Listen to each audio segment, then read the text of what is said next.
Voilà, bonjour Vladimir. Donc, 11e salon de Mency du livre. Absolument. Ouais. Je sais pas, de nombreuses participations. Ah, moi je peux plus m'en passer. Voilà. Et quelle est la nouveauté pour Ben, 2021? Ou les nouveautés peut-être? oui, parce que bon, ben, tous les ans j'essaie d'en sortir, de se faire quelque chose. Et à chaque fois qu'il y a une idée, ben, cette idée, je commence à la mettre je prends des notes, soit c'est sur l'ordinateur, et puis je vais faire des recherches, et puis j'ai des idées. Ça peut être un roman comme celui-là, qui est pour cette année, pour 2021.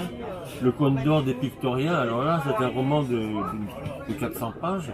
On va dans l'espace, hein. On va voir d'autres mondes, on se promène dans le cosmos. Ah ben, en ce moment, on voyage aussi dans le cosmos. Hein. Oui, oui, là, c'est le cosmos. Celui-là, déjà, avant, celui d'avant aussi, c'était un voyage dans le cosmos avec toutes les techniques les plus élaborées que les terriens peuvent inventer. Donc c'est quelque chose que tout le monde peut comprendre. Moi le premier, parce que je ne suis pas un féru de toutes ces techniques, mais on comprend ces techniques, tout le monde les comprend. Tout le monde sait comment envoyer des fusées, comment envoyer des vaisseaux dans l'espace.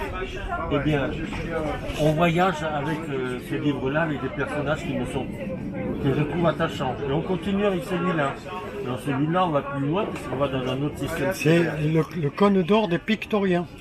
Le Cône d'or des Pictoriens. Ouais. Alors il faut qu'il y ait un cône d'or, hein, sinon le vaisseau ne se déplace pas plus vite que la vitesse de la lumière. Ok. Et le dernier là qui est sorti donc? Et le dernier c'est celui-là. L'an passé il y avait celui-là, aérospatial mirifique, parce que c'était le 50e anniversaire du premier homme sur la Lune. Et cette année, j'ai eu l'idée, je me suis dit bon, je m'intéresse à l'aviation, au cosmos, aux fusées. Et pour faire partir les fusées, chaque jour il y a des fusées qui partent de Terre. Sauf qu'il faut savoir qu'il y a des bases spatiales sur Terre. Et ces bases spatiales, elles sont disséminées un petit peu partout dans le monde. Eh bien, je le dis ici, chaque jour, des fusées quittent la Terre. Je veux savoir d'où. Eh bien, j'ai essayé de les répertorier avec des photographies dont j'ai eu les autorisations de toutes les bases spatiales.